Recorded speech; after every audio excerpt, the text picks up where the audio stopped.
தம்பி சீமானும் தம்பி விஜயும் இன்றைக்கு RSS பெற்றெடுத்த பிள்ளைகள் என்பது அம்பலமாகிவிட்டது. அதாவது சீமானவர்களும் விஜய் அவர்களும் RSS பெற்றெடுத்த பிள்ளைகள் அப்படின்னு சொல்லிட்டு இன்றைக்கு இந்த பிள்ளைகளிடமே போயிட்டு சரண்டர் ஆயிருக்கு விசிகான்னு தான் சொல்லணும். அதாவது வெளியிலிருந்து ஆதரவு கொடுத்து அந்த ஆட்சி அமையறதுக்கு உதவி பண்றதெல்லாம் வேற, அந்த அமைச்சரவையிலேயே பங்கெடுக்கிறது இருக்கு இல்லையா, அது வந்து ஒட்டுமொத்தமா திமுகவுக்கு டாட்டா காட்டிக்கிட்டு அப்படியே தாவேகா வாகனத்தில் ஏறி விசிகா பயணிக்க தொடங்கியிருக்கு. இது வந்து அந்த கட்சிக்கு சரியா, அந்த கட்சி எடுத்த முடிவு வந்து தொண்டர்களினுடைய முடிவு தானே, அதெல்லாம் ஒரு பக்கம் இருந்தாலும் திருமா அவர்களும் வன்னியரசு அவர்களும் இதுக்கு முன்னாடி பேசினது நம்ம அப்படி சாதாரணமா கடந்து போயிட முடியாது இல்லையா. இன்றைக்கு வந்து ஆதி திராவிடர் நலத்துறையினுடைய அமைச்சராக பதவியேற்றிருக்கக்கூடிய வன்னியரசு அவர்கள் தாவேகா பற்றியும் விஜய் அவர்கள் பத்தியும் என்னென்ன சொல்லியிருக்காரு, அதை சீமானே சேர்த்துக்கிறாங்க. சோ அவங்க என்ன சொல்றாங்கன்றதையும் நீங்க கேளுங்க. தமிழ்நாட்டில் 2 ஒட்டுக்குழுக்கள் இருக்கின்றன, பாஜகவினுடைய ஒட்டுக்குழுக்கள். ஒன்று சீமான் தலைமையிலான நாம் தமிழர், இன்னொன்று விஜய் தலைமையிலான தமிழக வெற்றி கழகம். இந்த இரண்டுமே பாஜகவினுடைய அஜெண்டாவை செயல்படுத்தக்கூடிய ஒட்டுக்குழுக்களாக இருக்கின்றன.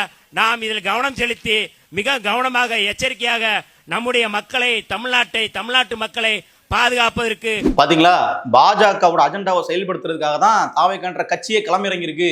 சீமான் அவர்களும் அதுக்காக தான் தமிழ்நாடு அரசியல் பண்ணிட்டு இருக்காரு அப்படிலாம் சொல்லிட்டு இன்றைக்கு வந்து மாண்புமிகு முதலமைச்சர் விஜய் அவர்களினுடைய அமைச்சரவையில் மாண்புமிகு அமைச்சராக வன்னியரசு அவர்கள் பதவியேற்றிருக்கிறார். கிட்டத்தட்ட 700 வாக்குகள் வித்தியாசத்துல தான் இவர் வந்து எம்எல்ஏவாவே வெற்றி பெற்றார். திண்டிவனம் தொகுதியில ஜஸ்ட் மிஸ்ல தான் எம்எல்ஏ. இன்றைக்கு வந்து அந்த கட்சியில வந்து அமைச்சரானதுன்றது விசிகான்ற கட்சிக்கு நல்லதுதான். ஏன்னா தொண்டர்களுடைய மனநிலை அப்படிங்கிறது நம்மளும் வந்து அதிகாரத்துக்கு போகணும், ஆட்சி அதிகாரத்தில் பங்கு அப்படிங்கிற கொள்கையை ஆரம்ப காலத்துல இருந்தே பேசிட்டு இருக்கிறது நம்ம. அப்ப நாம அதுக்கு ஒரு வாய்ப்பு கிடைக்கும் போது பயன்படுத்திக்கணும் அப்படின்னு அவர்கள் எடுத்த நகர்வெல்லாம் சரியானதுதான். ஆனால் விசிகா வந்து கடந்த காலங்கள்ல பண்ண சம்பவத்துக்கு தான் இந்த கேள்விகள்லாம் எழுது. அதெல்லாம் தாண்டி திமுக காரங்க கேட்கறாங்க பாருங்க சில கேள்விகள்லாம், அது மேல நமக்கே விமர்சனங்கள் இருக்கு, அதை நம்ம தனியா பார்ப்போம். முதல்ல ராசா அவர்கள் என்ன போட்டிருக்காருங்கிறத பாருங்க. இதை விட வந்து மோசமாக திருமாவர்களையோ இல்ல விசிகா கட்சியோ வந்து விமர்சிக்கவே முடியாதுன்னே சொல்லலாம். இந்த போஸ்டை போட்டுட்டு அவரே வந்து டெலீட் பண்ணிட்டாரு. முன் ஏற தரப்பட்ட ஏணியும் மூட சாதியை நொறுக்க வேண்டிய சிறுத்தையும் வெறும் விசில் சத்தத்திற்கு முட்டு கொடுக்கும் என்றால், நீங்க வந்து 2 பேரும் யார சொல்றாருன்னா IUML கட்சியும் அதுல இருந்து ஷாஜகான் அப்படிங்கிற எம்எல்ஏக்கும் வந்து பாத்தீங்கன்னா அமைச்சர் பதவி கொடுத்துருக்காங்க, சிறுபான்மை நலத்துறை. ஸோ அவர் இந்த விசிகா அண்ட் IUML 2 பேரும் சேர்த்து சொல்றாங்க, பூ முடித்தவனை புறந்தள்ளி புணர்ச்சிக்கு வேறிடம் தேடுவதில் தவறில்லை. இதுக்கான விளக்கத்தை கொடுக்க முடியாது, அவ்வளோ ஒரு கொச்சையான வார்த்தை. கிட்டத்தட்ட வந்து பாத்தீங்கன்னா நீங்க வந்து திருமணம் பண்றது ஒருத்தனை, நீங்க வந்து போறது இன்னொருத்தவங்க கூட அப்படிங்கிற மாதிரி மீனிங்ல அவர் போட்டிருக்காரு. இதை வந்து பல விதமா நம்ம சொல்லலாம். முதல்ல வந்து திருமணம் பண்ணவங்களை பிடிக்கல அப்படின்னா பிரிஞ்சுட்டு இன்னொருத்தவங்க கூட போறதுலையும் தவறு கிடையாது. இவங்க வந்து பெண்ணியம் பேசுறாங்க, பெண்கள் உரிமை சமத்துவம்லாம் பேசிட்டு இருப்பாங்க. ஆனா வந்து பாத்தீங்கன்னா ஒரு பெண்ணை குறிப்பிட்டு தான் ராசா அவர்களே இப்படி ஒரு கொச்சையான ஒரு விளக்கத்தை வந்து கொடுக்குறாரு அப்படின்னா அவருடைய ஆள் மனதுல இருக்கக்கூடிய அந்த பெண்ணியத்தை நம்ம புரிஞ்சுக்க முடியுது. அப்போ இது இருந்து விசிகாவை பத்தி பேசினாங்களா, இந்த போஸ்ட் வந்து பெரிய கான்ட்ரவர்சி ஆன உடனே அப்படியே கட் பண்ணிட்டு அப்படியே இன்னொரு போஸ்ட் ஒன்று போடுறாப்புல. என் வீட்டு தோட்டத்து தென்னை கூனி வளைந்து எதிர் வீட்டிற்கு இளநீர் தந்தால் இலக்கியத்தில் அதற்கு பெயர் முடத்தெங்கு, அரசியலில் பெயர் என்ன சொல்லலாம். மறுபடியும் வந்து விசிகாவை கொச்சப்படுத்திடணும் அப்படிங்கிறதான் ராசா அவர்களின் நோக்கம். இது வந்து என்னன்னா, அந்த தேங்காய் வந்து முதல்ல உங்க வீட்டு தேங்காவே கிடையாது, உங்க வீட்டு தென்னை மரமும் கிடையாது, நீங்களே வந்து ஊரா வீட்டுல தான் தென்னை மரம் நட்டுருக்கீங்க, கூட்டணியில தான் ஆட்சியை பிடிச்சிருக்கீங்கன்னு சொல்லி கமெண்ட்டுகள்ல விசிகா சிறுத்தைகளும் சரி எல்லா கட்சிக்காரங்களுமே திமுக பார்த்து கேள்வி கேட்கறாங்க. இப்ப எதற்காக இந்த அளவிற்கு வந்து ஒரு கதறல் சத்தம் அதிகமா இருக்கு அப்படின்னு கேட்டீங்கன்னா, திமுக தரப்புல இருந்து திமுக ஒரு அரசியலற்ற ஒரு கட்சியாக இப்ப மாறி நிக்குது. திமுகவுக்கு அரசியல் எதிர்காலமே இல்லாம அவர்கள் தனித்து விடப்பட்டிருக்காங்க. அதனாலதான் இவ்வளவு விரக்தியில வந்து பேசிட்டு இருக்காங்க. நீங்க நல்லா பாருங்க, IUML கட்சியினுடைய தலைவர் காதர் மொஹிதீன் வந்து ஆரம்பத்துல வந்து தாவேகா தரப்புல இருந்து ஆதரவு கேட்ட உடனே நீங்க என்கிட்டயும் கேட்குறீங்க, நீங்க ஸ்டாலின் அவர்கள்கிட்டே கேளுங்க, அவர் சொல்றதுதான் நாங்க செய்வோம், நாங்க என்ன செய்யணுமோ அதுதான் அவர் சொல்லுவாருங்கிற மாதிரி பேசினவங்க இன்றைக்கு அமைச்சர் பதவியில பங்கெடுக்கிறாங்க. நாங்க வெளியில இருந்து ஆதரவு மட்டும் கொடுக்கல, அமைச்சராகவும் பங்கெடுக்கிறாங்க அப்படின்னா அதுக்கு என்ன அர்த்தம்னா, அவர்கள் இனிமே திமுக கூட்டணியில் கிடையாது, அவர்கள் தாவேகா கூட்டணியில் இணைஞ்சிட்டாங்க. காங்கிரஸ் தாவேகா இருக்கக்கூடிய கூட்டணியில் விசிகாவும் IUML கட்சியும் இணைஞ்சிட்டாங்க அப்படிங்கிறதா இன்றைக்கு நிலவரம். அப்ப கிட்டத்தட்ட என்ன ஆயிடுச்சுன்னா, அடுத்து வரப்போற நாடாளுமன்ற தேர்தலையும் சரி, அதுக்கு அடுத்து வரப்போற சட்டமன்ற தேர்தலையும் சரி அதற்கான அடித்தளத்தை போட்டுட்டாங்க. ஏன்னா 2029 நாடாளுமன்ற தேர்தலில் இந்த அமைச்சர் பதவி IUML விசிகா கிட்ட தான் இருக்கும். அதாவது அமைச்சர் பதவி திறந்துகிட்டுலாம் போய் திமுக போய் நிற்க முடியாது இல்லையா. திமுகவிற்கான அரசியல் எதிர்காலமே இல்லாம ஆக்கி விட்டுருக்காங்க. அதனாலதான் இவ்வளவு புலம்பல். இப்படிலாம் பதிவு போட்டதுக்கு விசிகா ஒன்னும் சும்மா விடல, அவர்களும் அவர்கள் தரப்புல இருந்து பதிலடி கொடுத்திருக்காங்க. அதுல ஒண்ணு பாருங்க, ஏற்றிவிட்ட ஏணியை எட்டி உதைத்து சிறுத்தையின் வியர்வையை சுரண்டி தின்று கோட்டையில் அமர்ந்த பின் திமிரு காட்டும் சுயநல கூட்டமே கேளடா ஆராசா வந்து டா அப்படின்னு சொல்லி பேசியிருக்காங்க. வாக்கு வங்கிக்கு மட்டும் வளைத்து விட்டு அதிகார பகிர்வு என்று வரும்போது அசிங்கமாய் வசைபாடும் உங்களின் இரட்டை நிலையை நாடறியும். பெரியாரின் சுயமரியாதை மண்ணில் உரிமைக்காக களம் காண்பது புணர்ச்சி அல்லது அதிகார புரட்சி. பாத்தீங்களா எப்படிலாம் சிறுத்தைகள் வந்து கேள்வி கேட்கறாங்கன்னு. இது மாதிரி தொடர்ச்சியா பதிவுகள் விசிகா வர்சஸ் டிஎம்கேன்னு சொல்லி அப்படியே போயிட்டு இருக்கு. இதுல தாவேக்காவும் சரி அதிமுகவும் சரி இவர்களுக்கு ஆதரவா வந்து குரல் கொடுக்குறாங்க, திமுகவுக்கு எதிராக. ஸோ நாம் தமிழர் கட்சியினுடைய ஆதரவாளர்களுமே வந்து பாத்தீங்கன்னா இந்த இடத்துல திமுக தான் போட்டு அடிக்கிறாங்க. ஸோ அதுக்கு ரீசன் இருக்கு அப்படின்னு பாத்தீங்கன்னா கண்டிப்பா இருக்கு. ஏன்னா இவர்கள் வந்து கூட்டணி பேச்சுவார்த்தைக்கு விசிகா போன்ற கட்சிகளை கூப்பிடும் போது அவர்கள் கேட்ட சீட்டை கொடுத்தாங்களான்னா இல்ல. தேர்தலை நாம தான் வெற்றி பெற போறோம், 234 தொகுதியில 200+ நம்ம தான் அப்படின்ற ஒரு மமதையில கூட்டணி கட்சிகள் எது சொன்னாலும் கேட்கறது இல்ல. அவர்கள் வந்து எவ்வளவு சீட்டு கேட்டாலும் அதை விட குறைச்சு கொடுத்துருக்காங்க. கடந்த முறை அதிமுக கூட்டணியில் இருந்த கட்சிகளை விட இந்த முறை அதிகம். அப்ப கூடுதலா கட்சிகளை சேர்க்கிறீங்கன்னா உங்களுடைய வெற்றிக்காக நீங்க கூடுதலா கட்சிகளை சேர்க்கிறீங்கன்னா திமுக சீட்டு தானே குறைச்சு கொடுக்கணும். திமுக கடந்த முறை போட்டியிட்ட தொகுதிகளை விட தானே குறைவா நிக்கணும். ஆனா அவர்கள் அப்படி நிக்கல. ஒரு சில கட்சிகளுக்கு உதயசூரியன்லேயே போட்டியிட வாய்ப்பு கொடுத்துட்டு அவர்கள் வந்து கிட்டத்தட்ட 170 இடங்கள்ல நிக்கிறாங்க. மிச்சம் இருக்கக்கூடிய இந்த எல்லா கட்சிக்கும் சேர்த்து பேலன்ஸ் உள்ள இடங்களை பிரிச்சு கொடுக்குறாங்க. கடந்த முறை கொடுத்ததை விட குறைச்சு கொடுக்குறாங்க. அப்போ இதெல்லாம் 5 வருஷமா கட்சியவே நாங்க வந்து அடமான வச்சு போன தடவை வாங்கின சீட்டை விட குறைச்சு வாங்கி போட்டியிட்ட கட்சிகள் எதிர்த்தரப்புல இருந்து ஒரு ஆஃபர் வரும்போது போறதுல தப்பே இல்லை. அரசியல் காலத்துல இதெல்லாம் வந்து பாத்தீங்கன்னா தப்பே இல்லை. இன்னொன்னு கூட்டணி கட்சிகள்லாம் சேர்த்துக்கிறது வந்து ஏதோ 4 கட்சியை சேர்த்து வளர்த்து விடுவோன்ற எண்ணத்துல கிடையாது. அவர்களினுடைய வாக்கு தேவை, அவர்களை வச்சு நம்ம ஜெயிக்கணும் அப்படிங்கிற அடிப்படை அரசியல் கணக்கு தான். நீங்க விசிகான்ற கட்சி எடுத்துக்கிட்டீங்கன்னா தமிழ்நாடு முழுக்க அவர்கள் தனித்து நின்று தேர்தலில் போட்டிட்டாங்கன்னா 1 விழுக்காடு வாக்கு வாங்குறது சந்தேகம். அவ்வளவுதான் அவருடைய வாக்கு வங்கி இருக்கும். ஆனால் திமுக போன்ற கட்சியோடு திரும்ப அவர்கள் சேர்ந்து இருந்தார் அப்படின்னா என்ன ஆகும்னா ஒரு பட்டியல் சமூக மக்கள் கிட்ட வந்து இதுதான் நமக்கான கட்சி, நம்மளுடைய உரிமையை பேசக்கூடியவங்க எல்லாம் ஒரே இடத்துல இருக்கிறாங்க. அப்ப IUML போன்ற கட்சி இப்ப இது எல்லாமே வந்து பாத்தீங்கன்னா ஒரு இடதுசாரி பிம்பத்தை கொடுத்துரும். ஒரு பட்டியல் சமூக மக்களுக்கான ஒரு ஆதரவு இருக்கிற மாதிரி ஒரு பிம்பத்தை கொடுக்கும். அப்ப இந்த மாதிரியான ஒரு இமேஜை வச்சுக்கிட்டு தான் இவர்கள் வந்து பெருவாரியான வாக்குகளை பெறுவாங்க.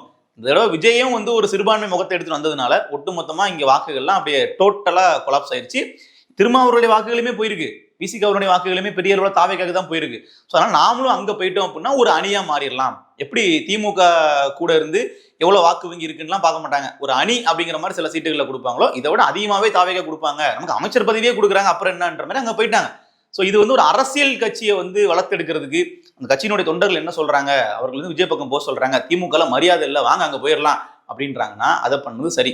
ஆனா கொள்கை ரீதியில் திருமாவர்கள் பண்ணது சரியா அப்படின்னு கேட்டீங்கன்னா நான் வந்து என்னுடைய பதவி எல்லாம் பாத்தீங்கன்னா என்னுடைய தலைமுடிக்கு சமம் அப்படிலாம் திருமாவர்கள் பேசியிருக்க அந்த வீடியோ எல்லாம் இருக்கு.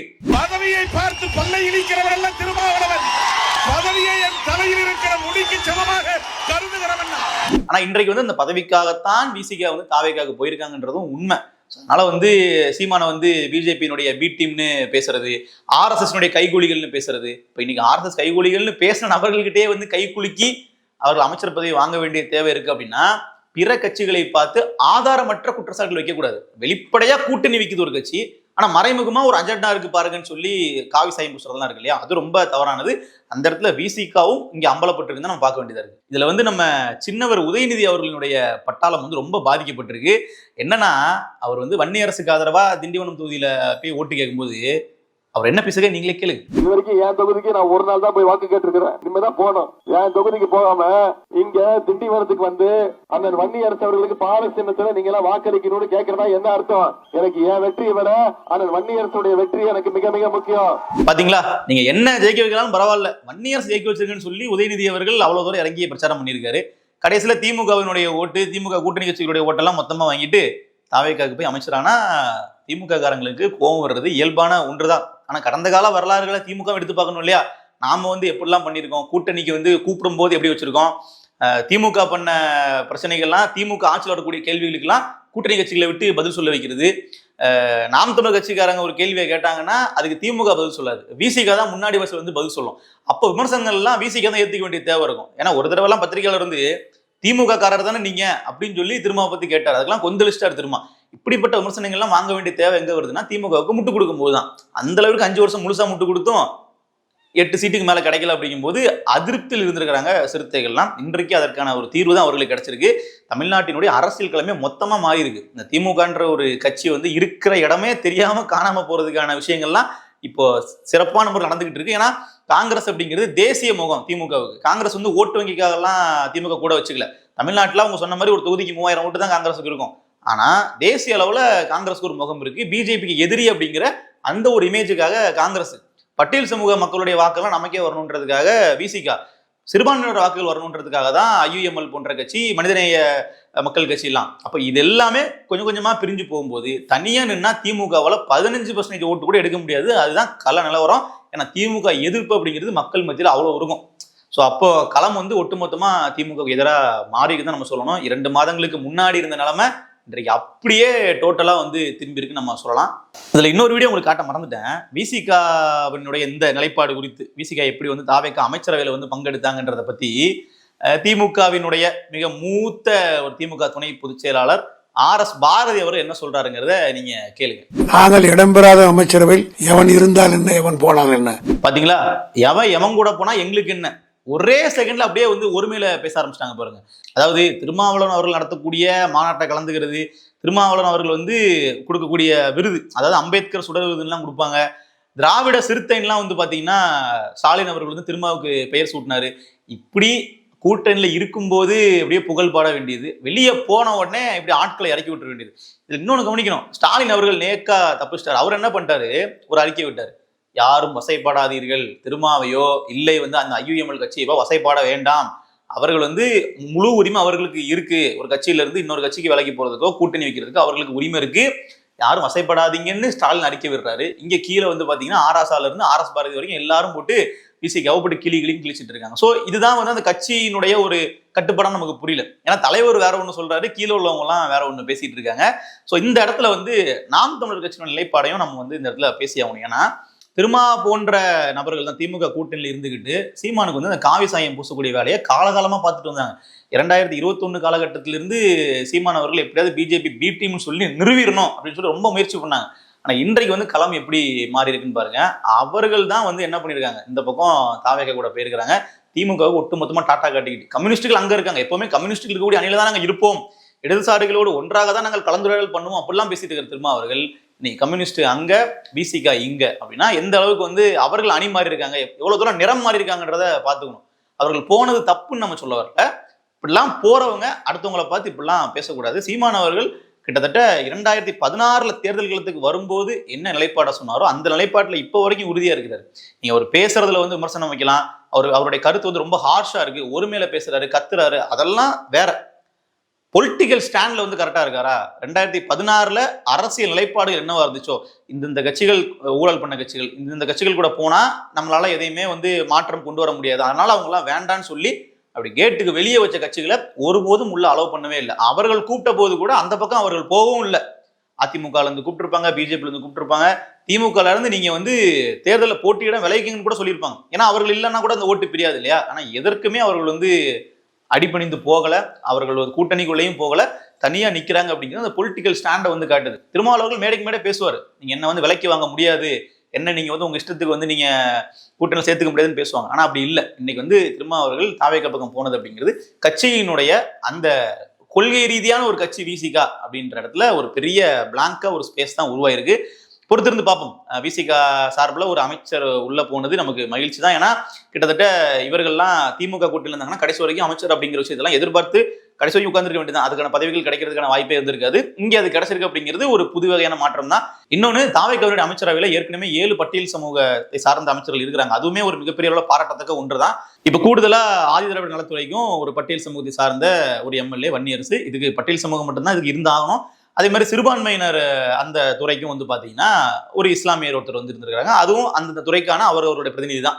ஸோ இந்த அமைச்சரவை எப்படி செயல்படுது, இனி வரக்கூடிய காலங்களில் இந்த ஒரு கூட்டாட்சி அப்படிங்கிற விஷயம் ஒரு மாநிலத்தில் எந்த அளவுக்கு எஃபெக்டிவா இருக்கு அப்படிங்கிறத நம்ம பொறுத்திருந்து பார்ப்போம். நன்றி.